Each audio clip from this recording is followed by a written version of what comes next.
복습 한번 할게요.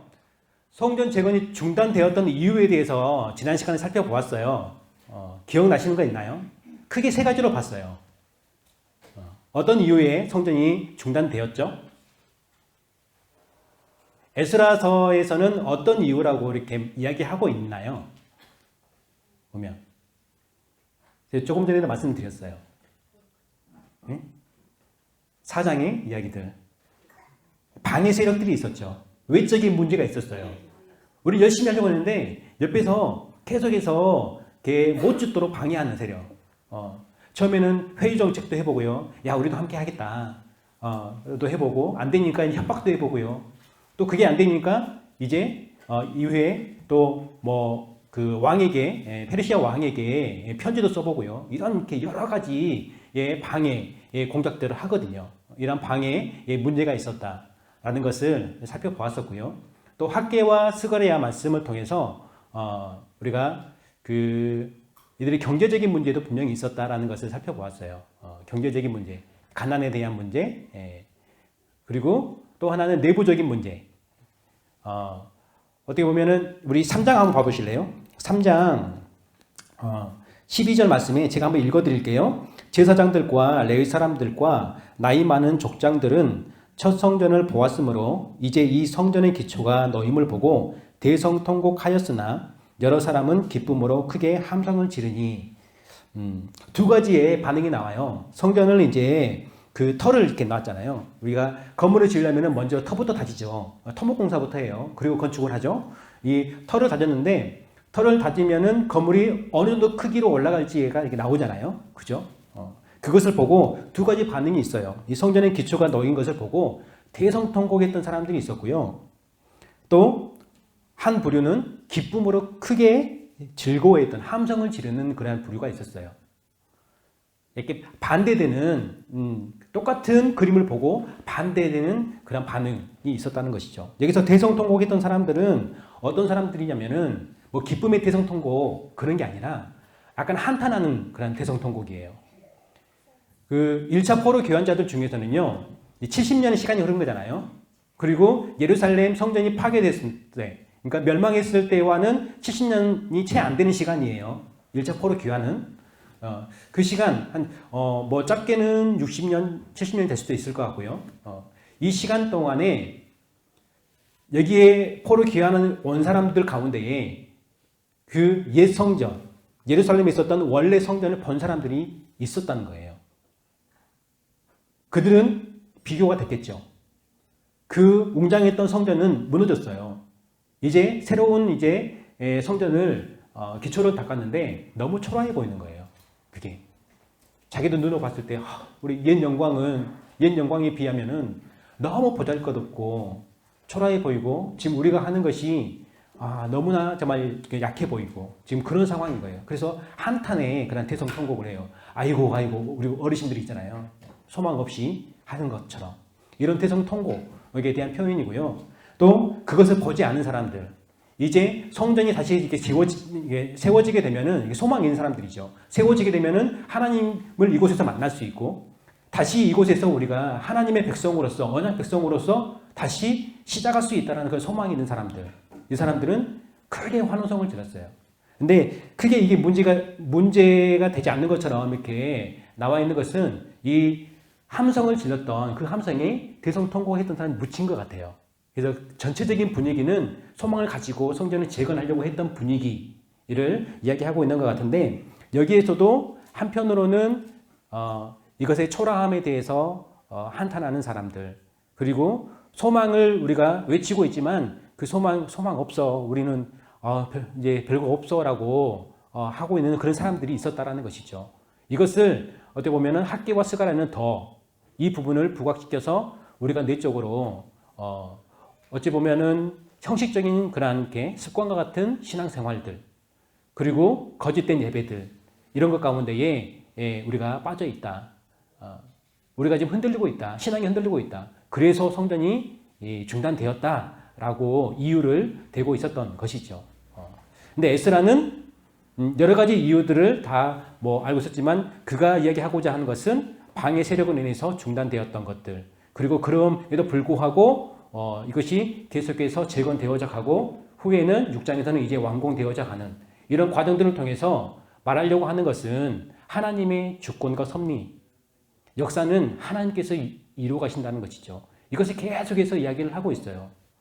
앞으로도 더 정말 강하게 이런 부분들을 하나님께서 어떻게 그들 가운데 역사하는가, 하나님의 주권이 어떻게 나타나고 하나님의 섭리가 어떻게 이루어지는가, 어떻게 그게 이스라엘 백성들에게 은혜롭게 나타났는가에 대해서 계속해서 이야기해 주거든요. 그것을 이제 한번 살펴보도록 하겠습니다. 5장 이후의 이야기를 할게요. 대적들의 방해가 있었어요.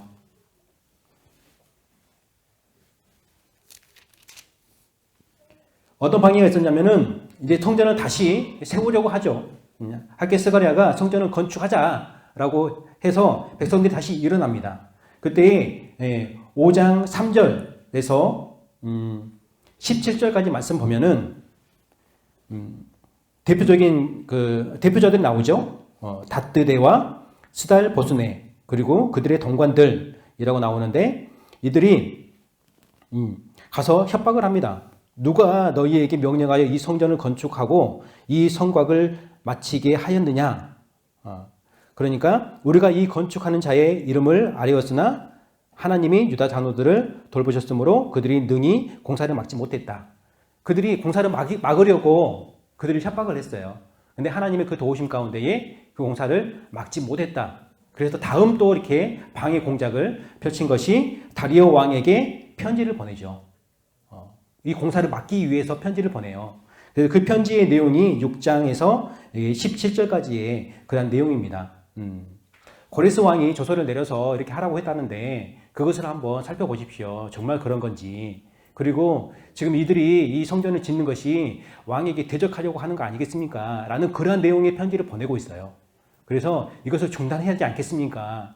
라고 그들이 편지를 보내고 있습니다. 근데 오히려 이러한 편지가요, 이런 편지가 이 성전 재건을 돕는 역할을 하는 것을 우리가 이제 보게 됩니다. 그 내용이 이제 6장에 나오는 내용이죠. 1절에서 12절까지. 1절과 2절, 3절을 보면은 제가 읽어볼게요. 이에 다리오 왕이 조서를 내려 문서 창고 곧 바벨론의 보물을 쌓아둔 보물 정각에서 조사하게 하여 메대도 앙메다 궁성에서 한 두루마기를 찾았습니다. 거기에 이렇게 기록됐대요. 고레스 왕 원년에 조서를 내려 이르기를 해서 성전을 이렇게 건축할 수 있도록 돕는 조서를 내렸다라는 것을 이제 왕이 그것을 알게 됐어요. 그걸 알게 되었고, 그리고 이제 다시 조서를 내리죠. 그 내용을 가지고 조서를 내리는데 대적들이 편지를 보낼 때의 의도와는 정반대된 조서를 내립니다. 그들은 그 공사를 막기 위해서 왕에게 이들에게 힘을 실어줘서는 안 됩니다. 힘을 실어주면 분명 왕을 대적할 겁니다. 이게 통하는 편지거든요. 왜 통하는 편지냐면은 역사를 말씀드렸잖아요. 그 당시에 크고 작은 반란들이 수도 없이 일어났다고 말씀드렸어요. 에스라가 귀환한 이유도 나중에 에스라가 귀환하거든요. 그때도 반란을 진압을 해요. 그것에 여동하고 있는 이스라엘 백성들 분명히 여동할 수 있죠. 백성들을 잠잠케 하기 위한 이유가 있거든요. 그게 7장에 나와요. 이때 당시에는 굉장히 크고 작은 반란들이 계속해서 일어나는 그러한 시기였어요. 왜 그러냐면은 지금은 뭐 우리도 지방자치지만 서울에서 이렇게 뭐 제주까지도 뭐 1시간 10분이면 오고요. 그죠? 그러니까 이게 일일생활권에서 다 통치할 수 있잖아요. 이 좁은 땅이지만 더 넓은 땅도 다 통치할 수 있지만 이게 네트워크가 다 돼 있지만 이 당시에는 그게 아니잖아요. 이들이 포로로 잡혀갔던 그곳 페르시아 그 땅에서 이 예루살렘에 돌아오는 시간이 4개월 걸렸다고 말씀드렸잖아요. 4개월 걸렸어요. 4개월 와야 될 길이에요. 굉장히 먼 거리에 있는 그러한 곳을 통치하기 위해서 각자의 그러한 대표들, 총독들을 세우잖아요. 각 지역에. 그래서 자치 통치를 할 수 있도록 이렇게 합니다. 하지만 그 가운데 나라를 잃었던 사람들이잖아요. 다. 이들의 목적은 뭐예요? 나라를 다시 찾는 것이잖아요. 얼마나 기회를 보겠어요. 그리고 이게 중앙 집권이 약하면 계속해서 내가 왕이 되겠다. 내가 정말 주도권을 잡기 위해서 계속해서 힘을 얻기 위해서 이렇게 세력을 키워나가는 사람들이 나타나게 됩니다. 그 대표적인 것이 그 애굽의 반란을 막기 위해서 내려왔던 메가비수스라는 그러한 총독이 나중에 반란을 일으켜서, 그러니까 페르시아 왕이 보낸 총독이에요. 그 총독이 와서 살다 보니까 자기도 힘이 있으면은 이쪽을 자기가 먹을 수 있을 것 같아요. 그래서 반란을 일으켜요. 그때 성벽이 무너져서 그것을 보고 한탄하고 느헤미야가 귀환하게 된 이유가 되었다라고 말씀드렸죠. 기억나시나요? 기억 못 하셔도 돼요. 그냥 이런 일들이 있었구나 이런 생각하시면 되는데, 다윗이 그 당시에는 힘 있는 사람이 그냥 주인이 되는 그러한 시대였다 생각하시면 될 것 같아요. 이런 가운데에 이러한 편지를 통해서 왕을 대적하지 않겠습니까? 라고 이렇게 한다면 왕이 위협을 느낄 수 있는 그런 상황이다라는 것이죠. 그것을 딱 그림을 그리고 대적들은 편지를 쓴 거예요. 그래서 저서도 한번 살펴보십시오. 정말 그랬는지, 이들이 거짓말하고 있는지 어떻게 합니까? 이런 이야기를 계속 한 거죠. 그래서 저서를 살펴보니까 고레스 왕이 진짜 성전을 재건하라고 아주 조목조목 필요한 물품까지 다 제공해라 라고 하는 그런 저서를 썼다라는 것을 발견을 했어요. 그래서 다시 그 저서대로 이 대적들에게 보내죠. 왕의 명령을 보냅니다. 그 명령이 바로 6장 1절 12절까지 나온 말씀이죠. 7절 말씀에는 하나님의 이 성전을 제자리에 건축하게 하라 라고 말씀하고 있고요. 8장에서는 그 경비, 세금 중에서 그 경비들을 제공하라는 것에 대해서 이야기를 하고 있죠. 그리고 이러한 다리오 왕의 조서의 답신의 조서를 보고 대적했던 자들이 어떻게 이제 할 수밖에 없었는지가 13절에 나옵니다. 같이 한번 읽어볼까요? 시작. 다리오 왕의 조서가 내림에 유브라데 강 건너편 총독 다뜨데와 스달보스네와 그들의 동관들이 신속히 준행하니라. 신속히 준행하니라. 예, 저를 구원해 줄 라인이 왔습니다. 예. 분명히 방해하려고 했던 세력들이에요. 근데 그들의 계획이 지금 이상하게 지금 흘러가고 있죠. 에스라는 이것들을 하나님의 그런 섭리로 우리에게 설명을 해요.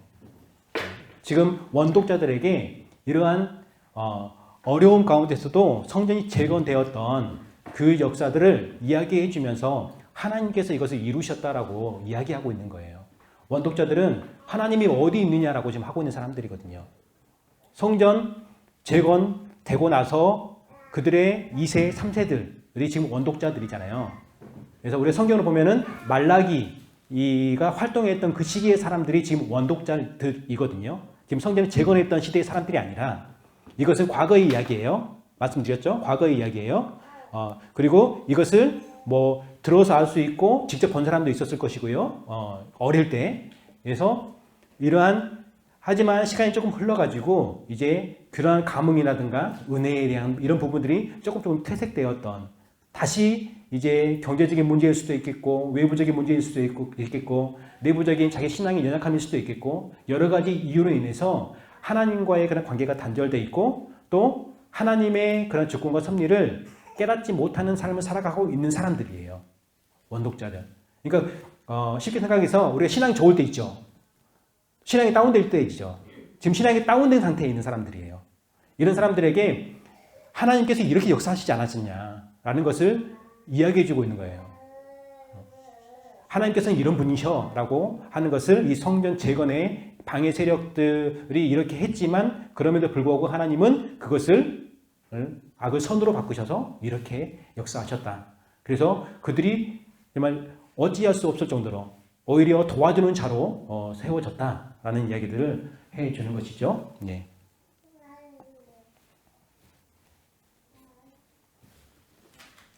그리고 이제 마지막에 이제 성전 재건에 대해서 이야기를 하고 있습니다. 14절, 15절에 유다 사람의 장로들이 선지자 학개와 이도의 손자 스가랴의 권면을 따랐으므로 성전 건축하는 일이 형통한지라. 이스라엘 하나님의 명령과 바사왕 고레스와 다리오와 아닥사스다의 조서를 따라 성전을 건축하며 일을 끝내되, 여기 아닥사스다도 이때 당시에 아니에요. 성벽 재건과 관련되어 있는 사람이에요.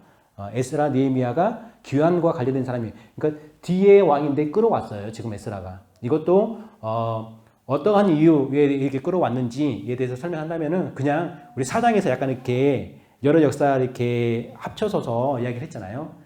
이스라엘 백성들은 이미 이런 것들을 다 알고 있는, 순서를 다 알고 있는 사람들에게 이렇게 얘가 오는 것은 약간의 의도성이 좀 있는 것 같아요.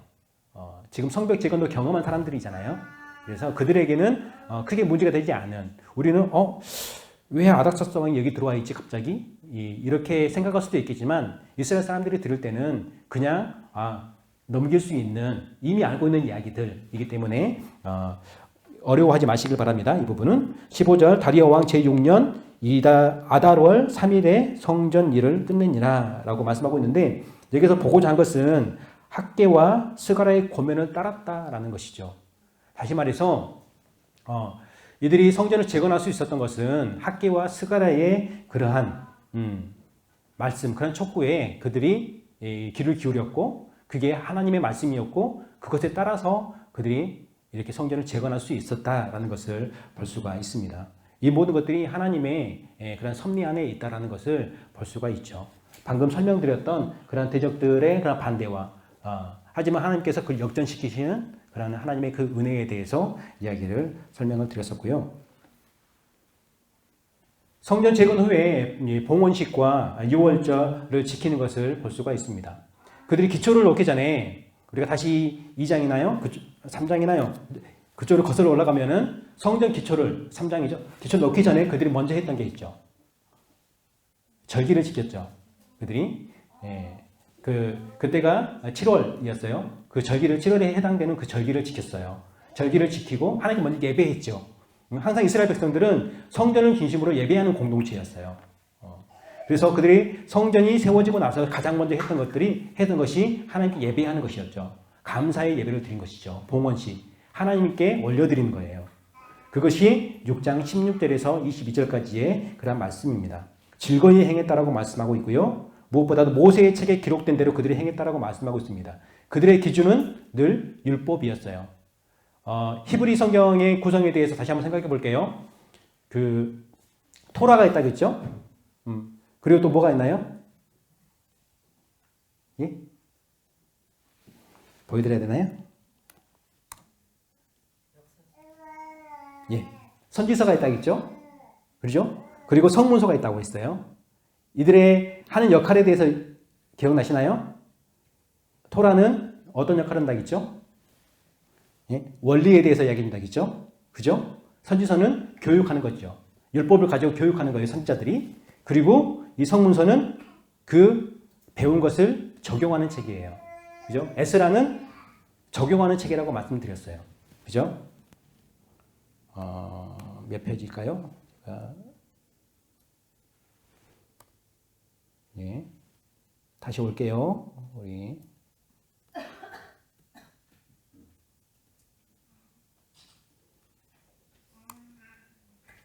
예.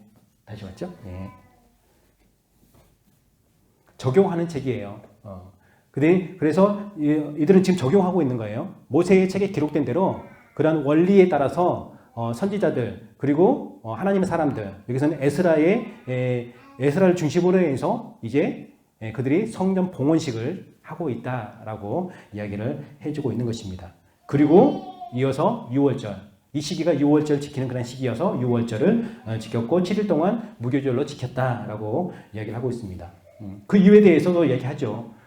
여호와께서 그들을 즐겁게 했기 때문이다라고 말씀하고 이야기하고 있습니다. 그들의 고백이 뭐냐면요, 하나님의 은혜입니다라고 고백하고 있는 거예요.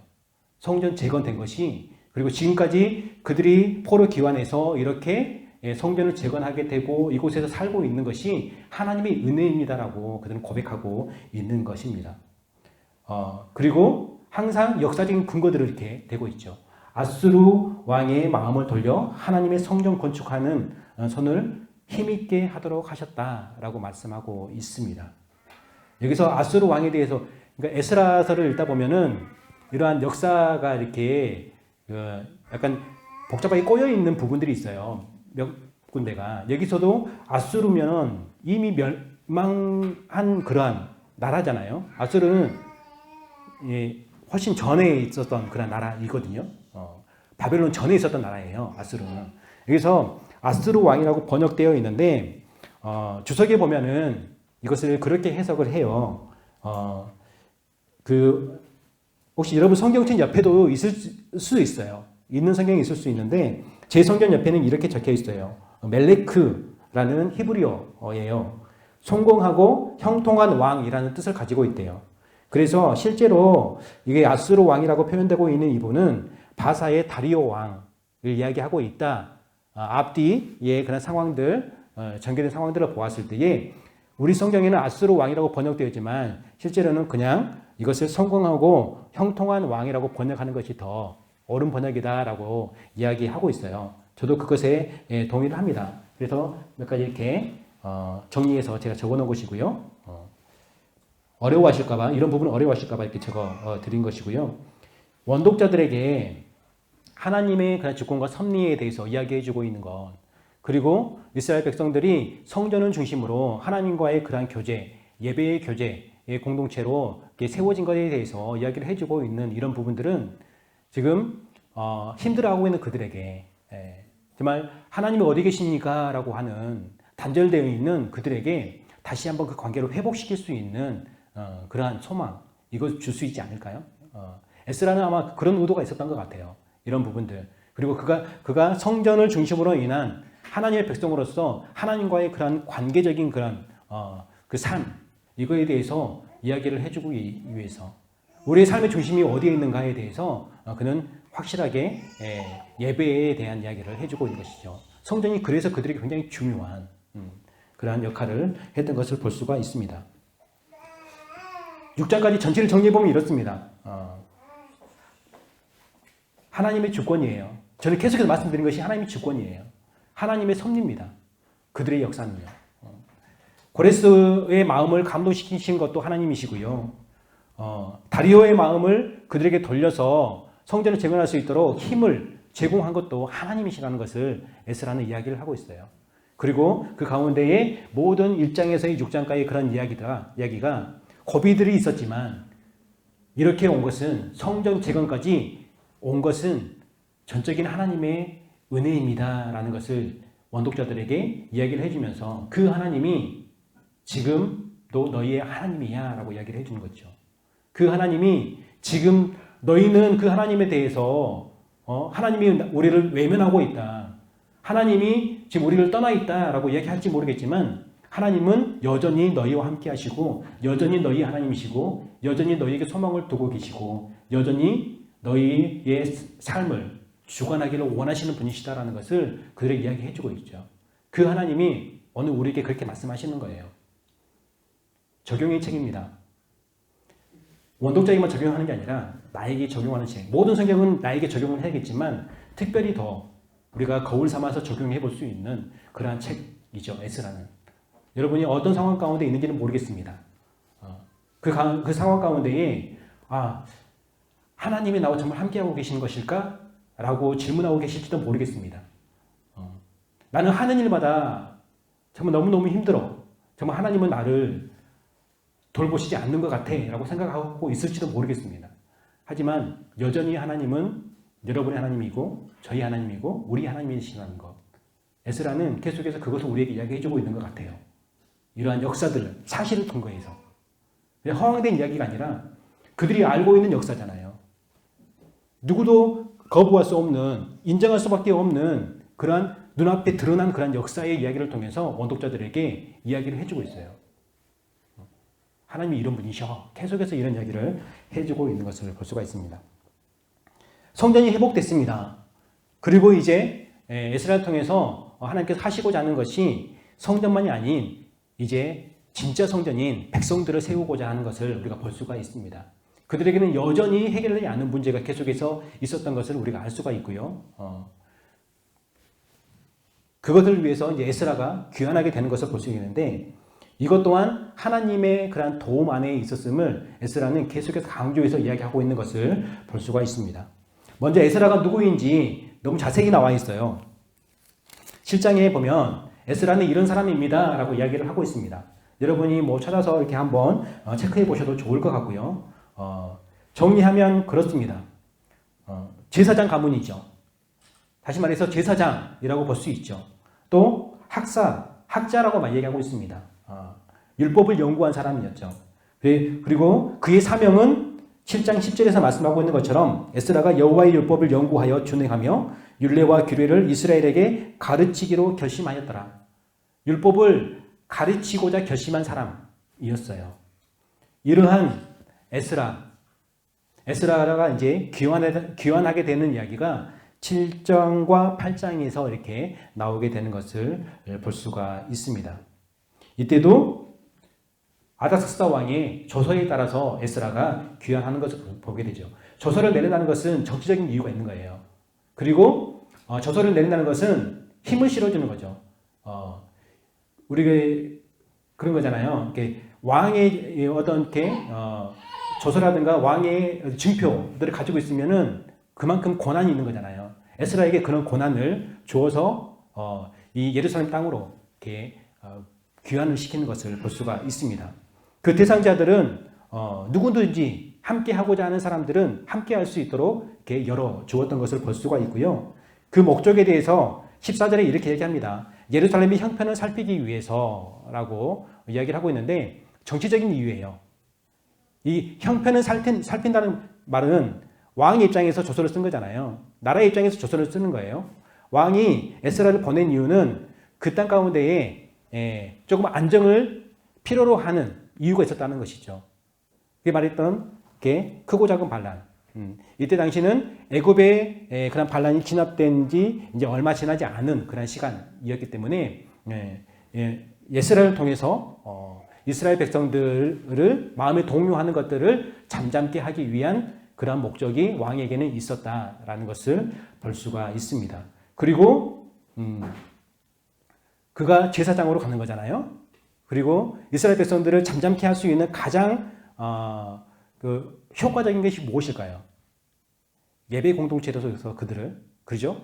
이 사람들은 하나님의 백성이에요. 하나님의 선민이에요. 율법에 따라 살아가는 사람들이에요. 그렇다면은 그걸 통해서 이 사람들을 잠잠케, 안정케 할 수 있겠죠. 가장 효과적인 방법입니다. 그래서 에스라를 보낸 것 같아요. 제사장인 에스라를. 그리고 율법을 가르칠 수 있는 학자인 에스라를. 그를 통해서 이스라엘 백성들을 이제 우리 입장에서는 성정 공동체를 세울 수 있는 그러한 밑거름을 하나님께서 이렇게 나라의 여러 역사적인 정치적인 그 상황들 가운데에서 이렇게 만들어 가고 계시는 것을 우리가 볼 수가 있습니다. 그래서 에스라의 권한은 25절, 26절 말씀에 조서에 따른 그러한 권한이에요. 이건 법적인 권한입니다. 누구도 대적할 수 없는 이 조서를 내면 누구도 그 앞에서 반항할 수 없는 그러한 정치적인 힘이 있는 그런 권한이에요. 하나님 율법 아는 자를 법관과 재판관을 삼아 재판하게 할 수 있는 것, 또 가르치는 권한과 처벌할 수 있는 권한까지 에스라에게 주었던 것을 볼 수가 있습니다. 여러 가지를 볼 수 있겠지만 저는 여기 7장과 8장 말씀을 통해서 이 한 가지를 보고 싶어요. 반복해서 나오는 단어가 있어요. 야드라는 히브리어가 반복해서 나와요. 이것을 우리 성경에는 하나님의 손, 하나님의 도우심 이런 표현으로 이렇게 나와요. 한번 찾아볼까요? 7장 6절 같이 한번 읽어보시게요. 시작. 하나님의 7장 6절 시작. 이 에스라가 바벨론에서 올라왔으니 그는 이스라엘의 하나님 여호와께서 주신 모세의 율법에 익숙한 학자로서 그의 하나님 여호와의 도우심을 입음으로 왕에게 구하는 것은 다 받는 자이다니. 에스라가 어떤 사람이었는지 하나님의 도우심을 입은 자였다라고 이야기를 하고 있습니다. 이 하나님의 도우심을 입은 자가 이제 리더예요. 그렇다면 백성들은 이 하나님의 도우심을 입은 리더의 말에 순종하고 나아가면은 어떻게 되는 거예요? 하나님의 도우심 가운데 있는 거예요. 동일하게. 그쵸? 이렇게 에스라에 대해서 이야기를 하고 있고요. 9절 말씀 보실까요? 시작. 첫째 달 초하루에 바벨론에서 길을 떠났고 하나님의 선한 손에 도우심을 입어 다섯째 달 초하루에 예루살렘에 이르니라. 4개월간의 귀환의 길이 있어요. 귀환의 길 가운데에 어떻게 귀환했다고 얘기하고 있나요? 하나님의 선한 손에 도우심을 입었다. 하나님의 도우심 가운데에 그들이 안전하게 예루살렘까지 귀환할 수 있었다라고 이야기를 하고 있습니다. 7장 28절입니다. 또 같이 읽게요. 시작. 또 나로 왕과 그의 보좌관들 앞과 왕의 권세에 있는 모든 방백의 앞에서 은혜를 얻게 하셨도다. 내 하나님 여호와의 손이 내 위에 있으므로 내가 힘을 얻어 이스라엘 중에 우두머리들을 모아 나와 함께 올라가게 하였노라. 예. 모든 이들 앞에서 은혜를 입었는데 이것 또한 여호와의 손이 내 위에 있었기 때문이다 라고, 하나님의 도움 때문이다 라고 에스라는 이야기를 하고 있습니다. 또 8장 18절 시작. 우리 하나님의 선한 손에 도우심을 입고 그들이 이스라엘의 손자 레위의 아들 말리의 자손 중에서 한 명철한 사람을 데려오고 또 세레비아와 그의 아들들과 형제 18명과 쭉 나오죠. 이것은 무슨 이야기냐면은 귀한 자들을 모았어요. 근데 레위 사람들이 보이지 않았어요. 귀한 자들을 모았는데 레위 사람들이 보이지 않는 거예요. 귀환하겠다라고 나서지 않는 거예요. 레위 사람들은 어떤 역할을 하는 사람들입니까? 성전의 일을 하는 사람들이죠. 성전에서 예배하는 일을 돕는 사람들이 레위인입니다. 레위인들이 없다면 어떻게 될까요? 에스라가 목적하는 그런 성전 공동체, 언약의 공동체, 예배하는 공동체를 온전히 세울 수 있을까요? 없을까요? 세울 수 없겠죠. 근데 그래서 보이지 않자 에스라가 이제 저급한 마음으로 같이 귀환할 레위 사람들을 모으게 됩니다. 그런 과정 가운데에 하나님의 그 도움의 손이 있었다라고 이야기를 해주고 있는 부분이죠. 8장 31절 말씀 한번 보실까요? 시작. 첫째 달 22일에 우리가 아와 강을 떠나 예루살렘으로 갈새 우리 하나님의 손이 우리를 도우사 대적과 길에 매복한 자의 손에서 건지신지라. 하나님의 손이 우리를 도우사 대적과 길에 매복한 자의 손에서 건지셨다. 그들이 귀환하는 것이 쉽지만은 않았다라는 것을 이야기해주고 있는데 하나님의 손이 도왔대요. 처음에 귀환할 때 우리 7장에서도 살펴보았죠. 7장 9절을 살펴보았잖아요. 하나님의 손의 도우심으로 귀환하게 되었다. 4개월의 그 시간 동안 귀환하게 되었다라고 하고 있는데 그 가운데는 이러한 위험들도 있었다라는 것이죠. 그럼에도 불구하고 하나님께서 안전하게 우리를 여기까지 돌아올 수 있게 했다라고 하나님의 도우심이 있었다. 하나님의 손의 도우심이 있었다라고 이야기를 해주고 있습니다. 그리고 나서 이제 그 뒤에 이제 그들의 죄의 문제를 다루면서 이제 거룩한 백성으로 회복시키고자 하는 그런 개혁이 일어나거든요. 에스라는 모든 역사가 하나님 안에 있음을 그는 철저하게 고백하는 사람입니다.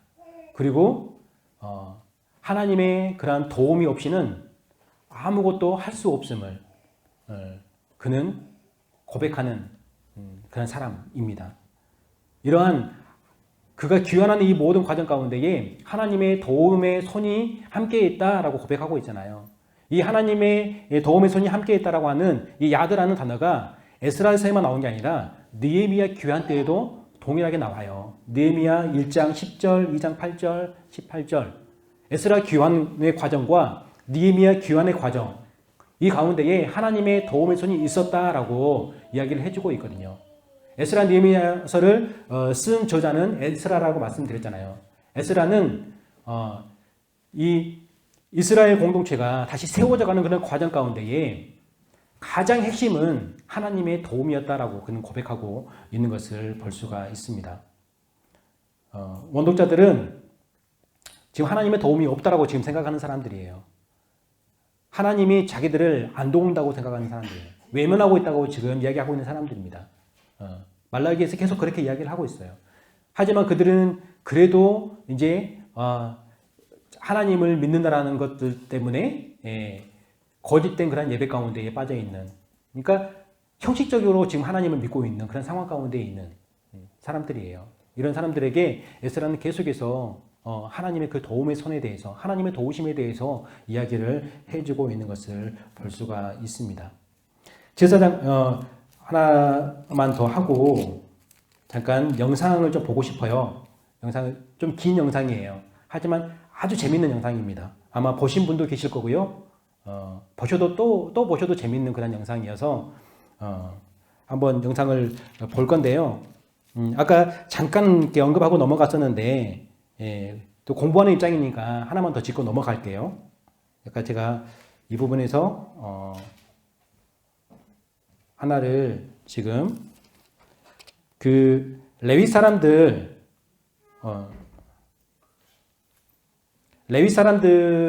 안 모였다고 했잖아요.